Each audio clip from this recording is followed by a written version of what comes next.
여러분 안녕하십니까? 사마천 사기열전에 여러분들이 너무나 잘 알고 계시는 한신열전, 사마천 사기는 회음의 열전이라고 명명되어 있습니다. 근데 이 회음은 회음 지역이 한신이 출생한 그런 지역입니다. 그래서 한신을 부를 때 회음후 이렇게 부르고 있습니다. 그래서 오늘은 초안시대 때 가장 유명한 세 명, 유방, 그 다음에 항우, 그 다음에 한신, 이 세 명 중에서 한 사람인 한신에 대해서 이야기해 보도록 하겠습니다. 자, 한신은 어려서 약간 지금으로 말하면 약간 찌질한 사람이었던 것 같습니다. 그래서 사마천은 한신 이야기를 하면서 초기에 한신의 젊은 시절의 이야기를 먼저 꺼냅니다. 한신은 원래 초나라의 회음 지역 출신이었고요. 신부는 평민이었고 가정 형편은 그렇게 넉넉하지 않았고 가난했습니다.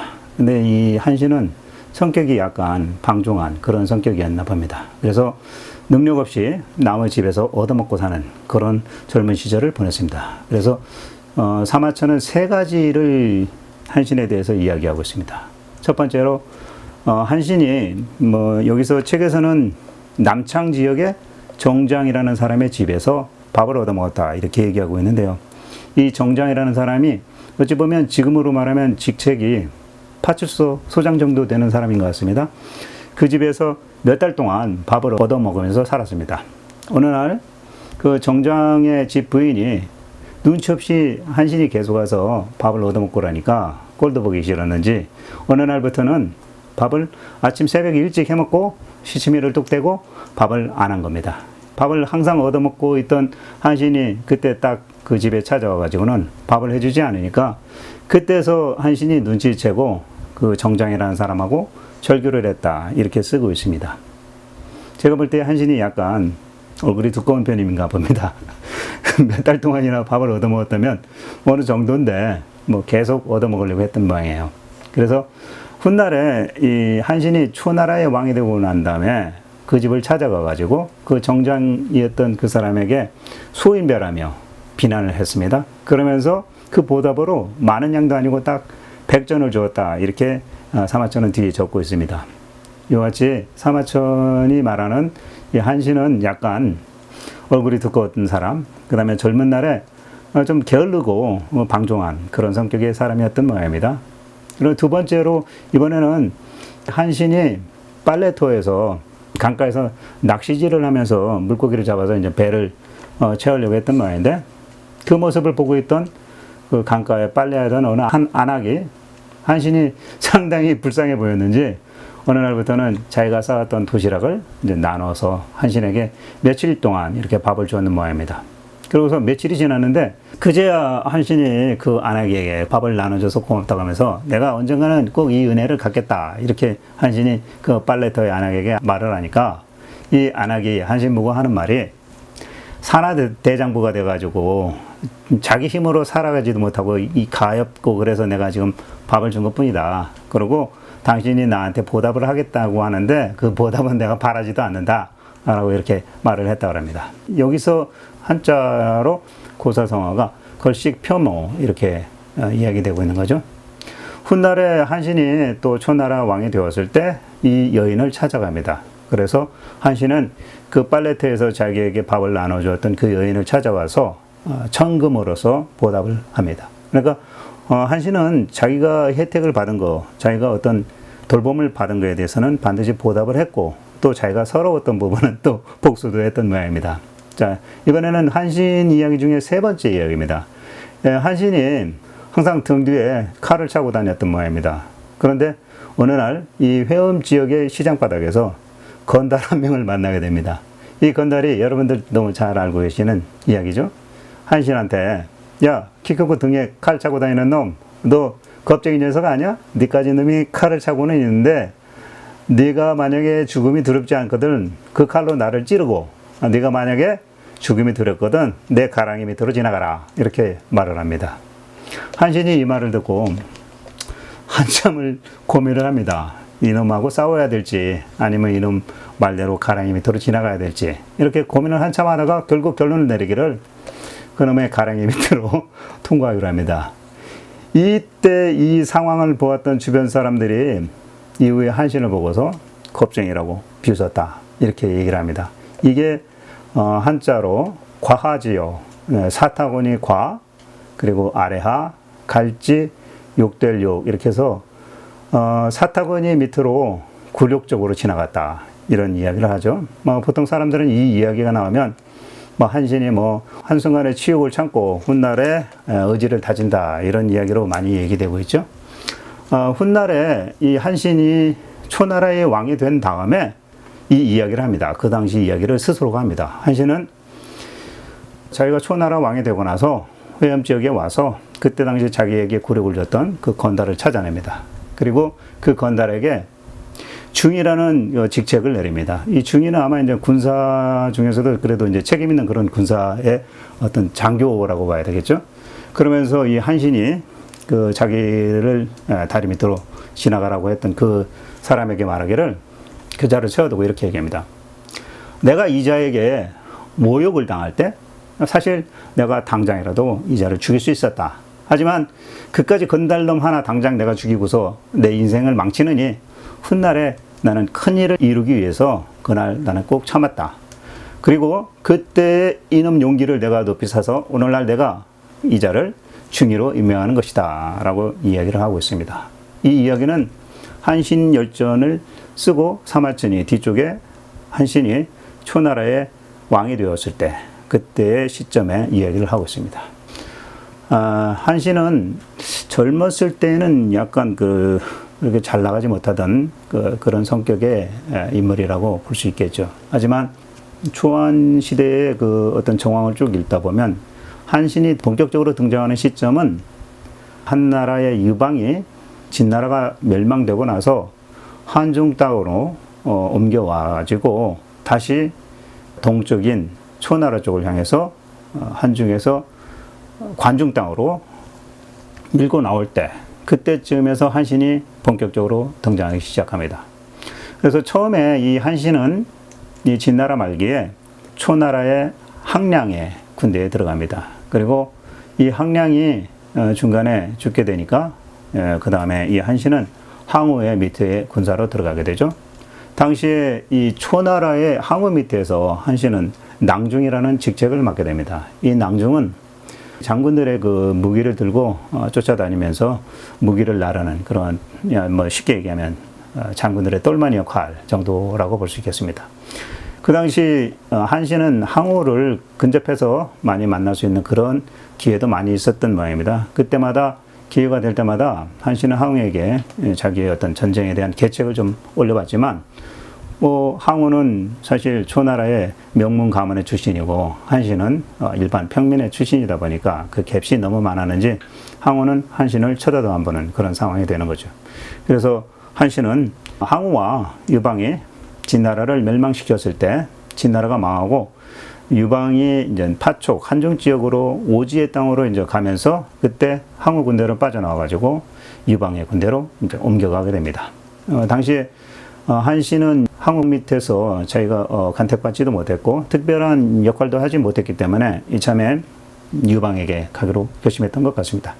이제부터 이제 한나라 군대에 소속되었는데 이 한신이 처음에 곡물을 관리하는 그런 그 창고 관리병으로 이제 배속을 받게 됩니다. 그런데 어느 날 이 한신이 죄에 연루돼 가지고 참수형을 선고받게 됩니다. 그래서 당시 공범자들이 13명이 있었는데 이 13명이 차례차례 이제 죽음을 당하는데 맨 마지막 순서가 한신이었습니다. 그때 한신이 기왕 죽을 목숨이니까 고개를 빳빳이 들고 당시에 이제 하의영이가 그 집행을 하고 있었던 모양입니다. 근데 이 하의영에게 고개를 딱 들고 한신이 말하기를 유방은 천하를 차지하기 싫은가 보다. 어찌 나 같은 장수를 죽이려 한단 말이오? 라고 이렇게 당당하게 얘기를 합니다.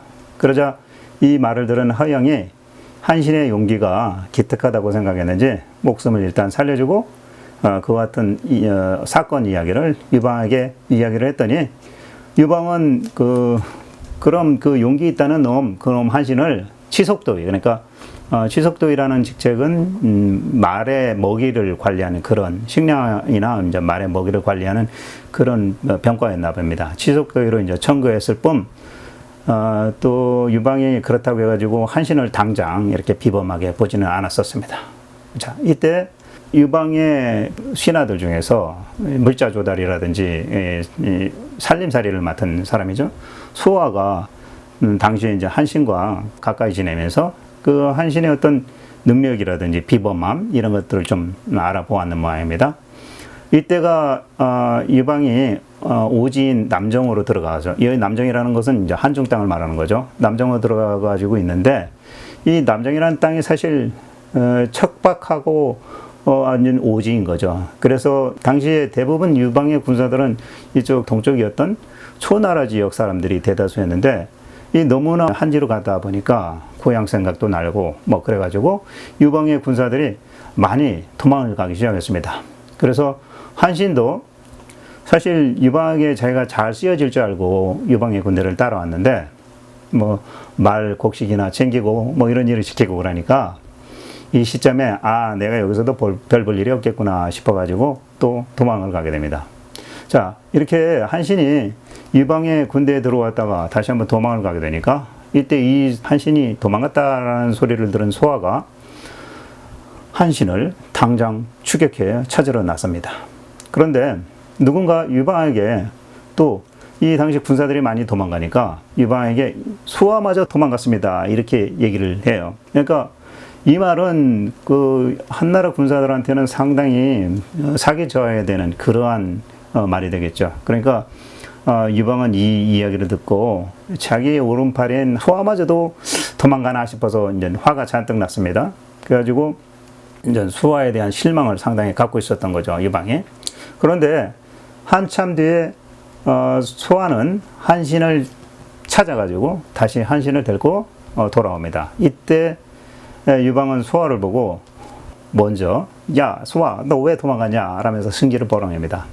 이때 소아가 하는 말이, 내가 사실 도망간 게 아니라 한신이라는 이자를 잡으러 다녀왔다 라고 이렇게 유방에게 얘기합니다. 그때 유방이 그 한신이라는 보다 능력 있는 놈들도 잔뜩 도망갔는데 그까지 뭐 한신이 뭔데 그 자를 잡으러 갔다 왔냐 라고 하면서, 사실 소아 당신이 한신 때문에 도망간 게 아니라 내 못 믿겠다 이러면서 짜증을 냅니다. 이때 소아가 유방에게 이렇게 얘기합니다.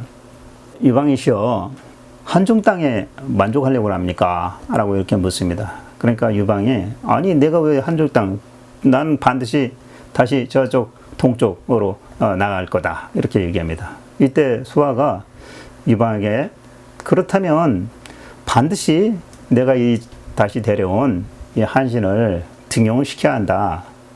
내가 볼 때 이 한신은 우리한테 큰 이익이 될 것이다. 무조건 내가 강추하니까 꼭 등용시켜달라 이렇게 부탁을 합니다. 그러니까 유방이 살짝 꼬랑지 내리고서, 알았다, 그래 내가 장수로 삼을게 하고 소아에게 이야기하니까, 이번에는 소아가 유방에게 장수 가지고는 택도 안 되고 대장으로 삼아야 한다 이렇게 추천을 합니다. 자, 그러니까 소아는 한신의 어떤 능력 이런 것들을 충분히 인식을 한 거죠. 그러면서 장수 가지고도 안 되고 대장으로 임명해달라 이렇게 부탁을 합니다.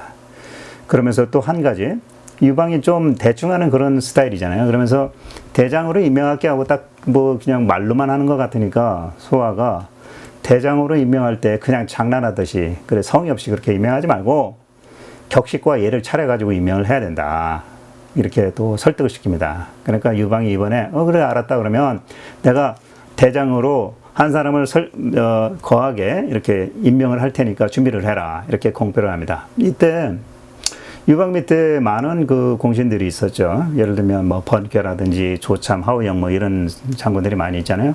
이 사람들은 혹시라도 자기가 대장으로 임명받지 않겠나 싶어가지고 잔뜩 기대를 품고 있었는데, 막상 유방이 대장군을 발표할 때 딱 들어보니까 생선 듣보잡인 한신으로 발표를 하는 거예요. 그러니까 나머지 유방의 하위 군사 장군들이 모두 어이없어했다 이런 얘기를 합니다. 자, 이와 같이 한신은 소아의 천거에 의해서 유방에게 대장군으로 임명되었습니다. 자, 그러니까 유방은 나름대로 한신이 어떤 인물인지 어떤 판단을 좀 해봐야 되겠죠. 그래서 한신을 불러가지고 한신에게 이렇게 묻습니다. 당신이 나를 위해서 어떻게 도움을 줄 수 있겠느냐라고 이렇게 묻습니다. 그러니까 한신이 유방 앞에서 이렇게 얘기합니다. 이 현재 시국에서 당신과 항우를 비교한다면 당신과 항우, 그러니까 유방과 항우 중 누가 더 낫다고 생각되느냐라고 유방에게 묻습니다. 자, 이 말을 들은 유방이 솔직히 약간 자존심 상하는 질문이 되겠지만 일단은 자기를 조금 낮추고 내가 볼 때는 나보다는 항우가 더 능력 있어 보인다, 능력 있지 않겠느냐 이렇게 얘기를 합니다.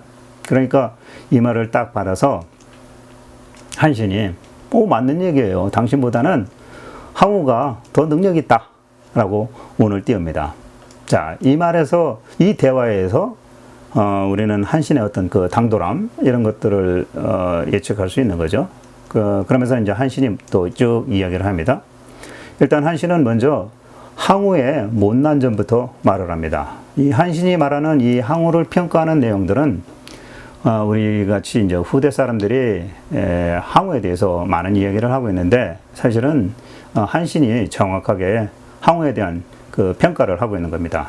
이제 항우가 어떤 사람이냐? 한신이 말하는 평가는 첫 번째, 항우는 자기를 따르는 추종자들에게는 강인한 인상을 보여주고 뭔가 리더십 있어 보이는 그런 지도자인 것 같다. 하지만 이 항우는 자기 장수들을 못 믿어가지고 아주 중요한 일은 맡기지 못하는 그러한 습성이 있다. 이게 첫 번째 항우의 잘못이고, 두 번째는 항우가 통도 크고 약간 인정 있는 그런 행동도 보여주지만 어찌 보면 공이 있는 그러한 자들에게 벼슬 내리기에는 무척 인색한 그러한 인물이다. 그러니까 항우는 자기 쫄개들은 잘 그렇게 대접을 하는 것 같지만 벼슬은 잘 내리지 않는다 이런 얘기죠. 그리고 세 번째 항우의 이제 결점으로서 항우가 진나라를 멸망시킨 다음에 가장 좋은 이 관중 땅을 그냥 놓고 굳이 멀리 동쪽에 있는 옛 초나라 팽성 땅까지 도읍을 정했는데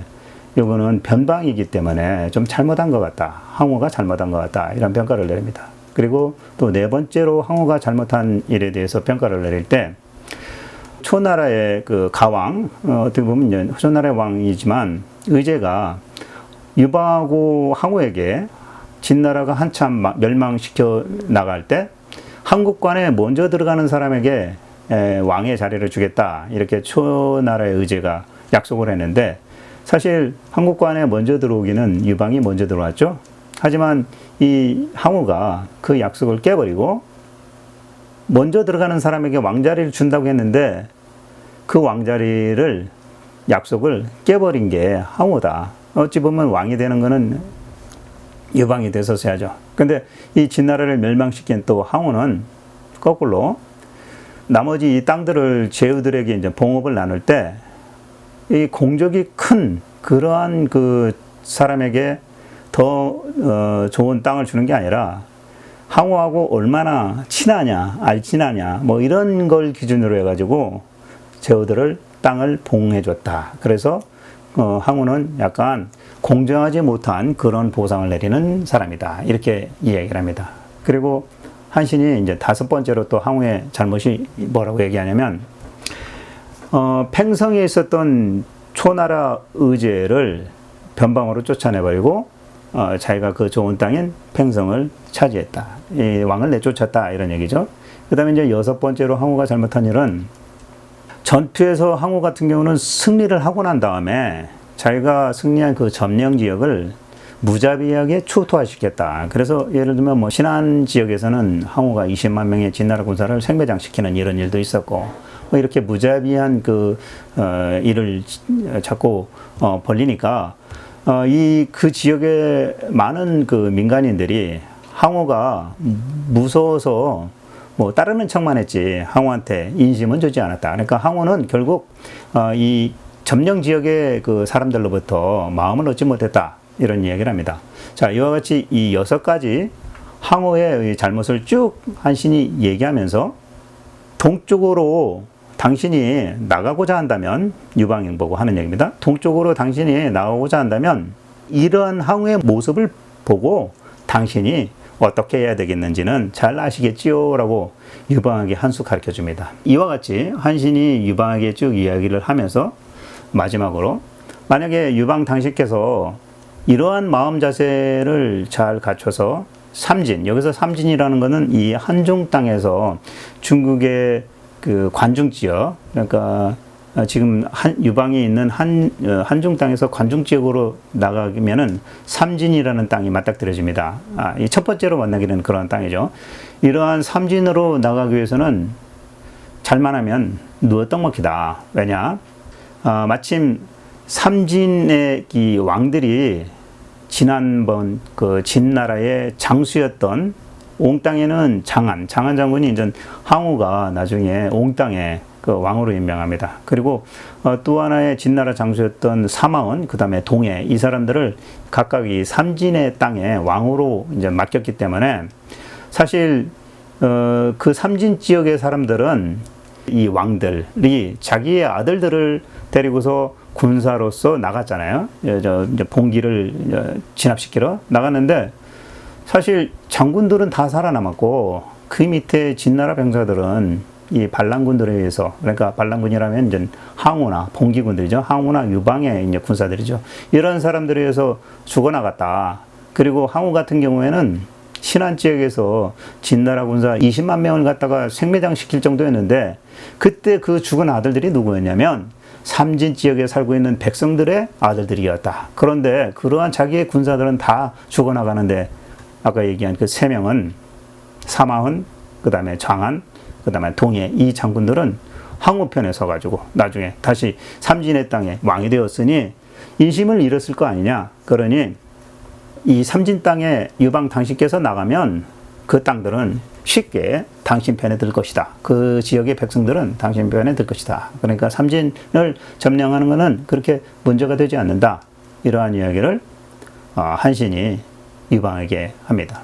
자, 그러면서 또 한 가지, 진나라를 막 멸망시킬 때 함양에 먼저 들어온 사람이 유방이잖아요. 유방은 처음에 들어와가지고 약법 3장을 딱 명합니다. 이 약법 3장이라는 것은 진나라에 많은 법들이 있었는데 이 법이 너무 세부적이면서 또 좀 악랄한 그런 법들이 많았기 때문에 진나라 백성들이 어려움을 겪었잖아요. 그래서 진나라가 망하는 시점, 함양을 점령한 유방에 딱 세 가지 법만 남겨놓고 나머지는 다 철폐해버립니다. 그때 세 가지 법이 약법 3장인데 첫 번째, 살인한 사람은 사형에 처한다. 그 다음에 다른 사람에게 상해를 가한 자는 형벌에 처한다. 그 다음에 도둑질한 자 형벌에 처하겠다. 이 외의 법들은 다 모두 삭제. 뭐 이렇게 이제 유방이 법을 내린 거죠. 바꾼 거죠. 그와 같이 나중에 들어와서 무자비했던 항우보다는 이와 같이 약법 3장을 내려줬던 유방이 당시에 백성들에게 더 덕망있고 더 인자하다라는 그런 평가를 받았던 사람이 유방 당신이니까 당신이 삼진으로 넘어가면 관중 땅이죠. 그 관중 땅으로 나아가면 유방이 온다는 그러한 소식만을 듣고도 삼진의 백성들은 충분히 당신을 따를 것이다. 그러니 당신이 삼진에만 나간다면 반드시 승리를 하고 그 땅을 쉽게 차지할 수 있을 것이다. 그러고 나면 당신은 그의 뒷받침을 해서 동진, 그러니까 동쪽으로 더 나가는데 어려움이 없을 것이다. 이러한 이야기를 딱 합니다. 자, 이와 같이 한신이 유방에게 동쪽으로 진출하기 위해서는 한중 땅을 떠났을 때 바로 관중 지역의 삼진부터 당신이 먼저 차지할 수 있을 것이다. 그러고 나서 항우가 있는 동쪽으로 더 진행해 나가면 되지 않겠느냐. 이런 이야기를 합니다. 자, 이제부터는 그러면 유방이 한신의 이야기를 듣고 동쪽으로 진행하는 그러한 이야기를 해보도록 하겠습니다. 유방은 기원전 206년 8월 달에 동쪽 진창 지역으로, 그러니까 그때 한중 땅에서 동쪽의 진창 지역이라 하면 중간에 산맥이 있습니다. 진령산맥이라고 하는데요. 그 산맥을 넘지 않고는 동쪽 진창으로, 그러니까 관중 지역으로 나올 수 없었던 거죠. 근데 기원전 206년 8월에 진창으로 진출을 합니다. 그때 우리는 많이 들은 얘기죠. 잔도를 이용해서 군사들을 몰래 관중까지 이제 끌고 나오게 되었다 이런 얘기를 하죠.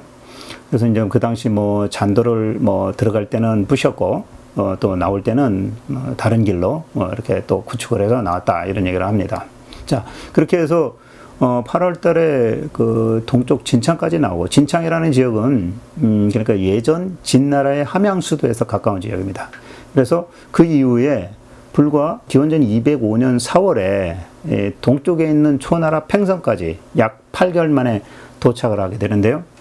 파죽 지제처럼 밀고 나온 거죠, 사실은. 자, 이때 사실 항우는 유방의 군대를 대비한 게 아니라 당시에 제나라의 항우가 왕으로 임명했던 전도가 전영이라는 사람에게 공격을 받게 됩니다. 그래서 항우는 제나라 쪽으로 반란군들을 제압하러 이렇게 제나라에 신경 쓰느라고 서쪽에서 동쪽으로 오고 있는 유방을 신경 쓸 그런 겨를이 없었던 것이죠. 자, 이제부터는 동진하는 한나라의 유방, 그리고 북동진하는 한신에 대한 이야기를 해보겠습니다. 유방은 이 BC 206년 8월 달에 동쪽에 진창이라는 곳까지 이제 나오게 됩니다. 그러고 나서 기원전 205년 4월까지 팽성이라는 지역까지 이제 8개월 만에 도착을 합니다.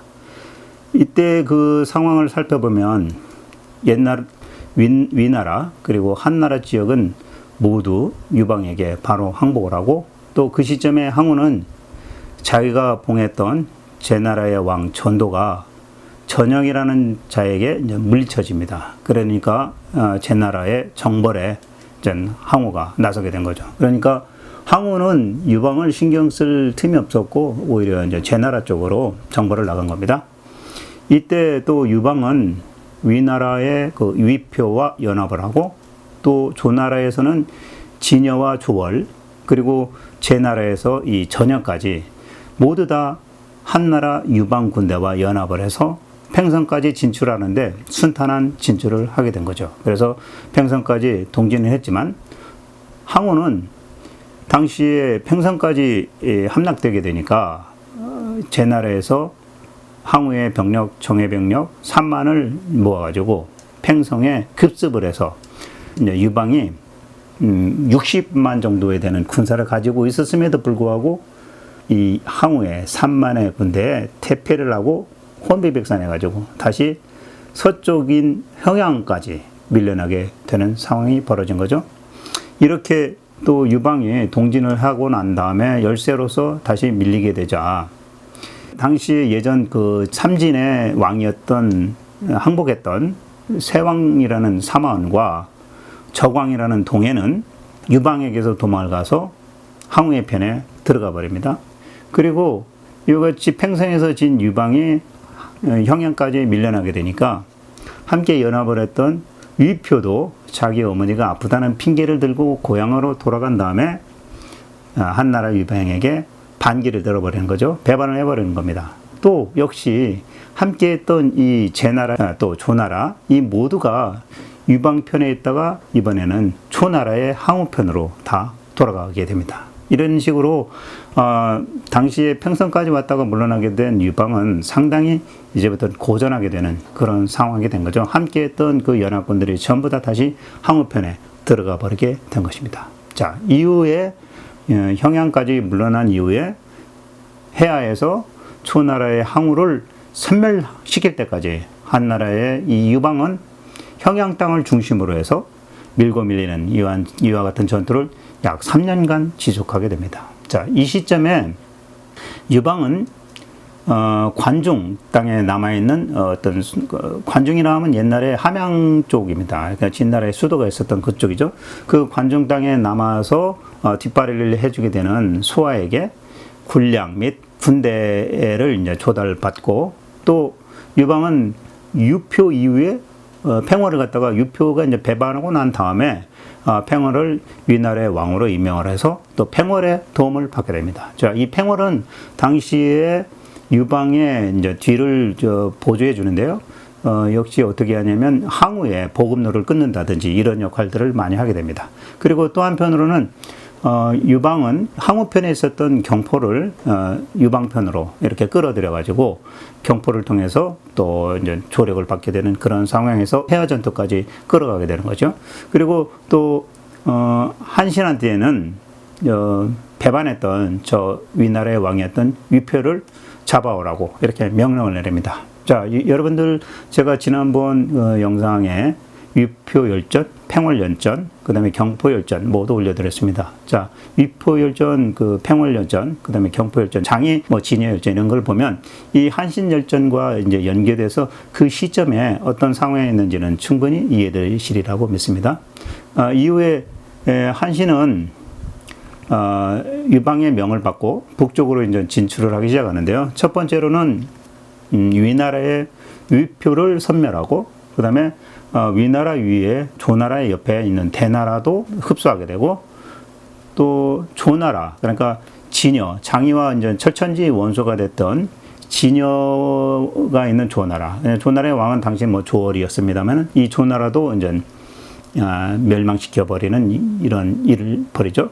그 다음에 또 연나라 그 이외에 있는 연나라도 굴복시키고 마지막 이제 제나라 당시에는 이제 전광이 왕이 되었었는데 이 제나라까지 모두 차지를 해서 나중에는 제나라의 가왕이 됩니다. 이 가왕이 될 때에는 물론 뭐 유방에게 승인을 받아서 가왕이 되었죠. 그러고 나서 또 제나라의 국경선에서 항우의 군 장군이었던 용조와 함께 유수 전투에서 또 용조를 무찌르고 해서 결국 초나라 밑에까지 와서 해화 전투에서 항우군의 그 모든 군대를 섬멸시켜버리고 항우를 완전히 멸망시켜버리는 가장 큰 공을 세웠던 사람이 한신이었던 거죠. 항우의 군대를 섬멸하고 나서 이 한신은 예전 초나라 지역, 제나라 뭐 하단부지요. 그 합이라는 지역에서 도읍을 만들고 초나라의 왕이 됩니다. 그래서 이제 한신은 초나라의 왕까지 올랐던 그런 인물이죠. 자, 한신 회음의 열전이 상당히 그 길은 관계로 제가 중간에 두 편으로 나눠서 올려드리게 되겠습니다. 다음 편 꼭 연속해서 시청해 주시기 바라겠습니다. 감사합니다.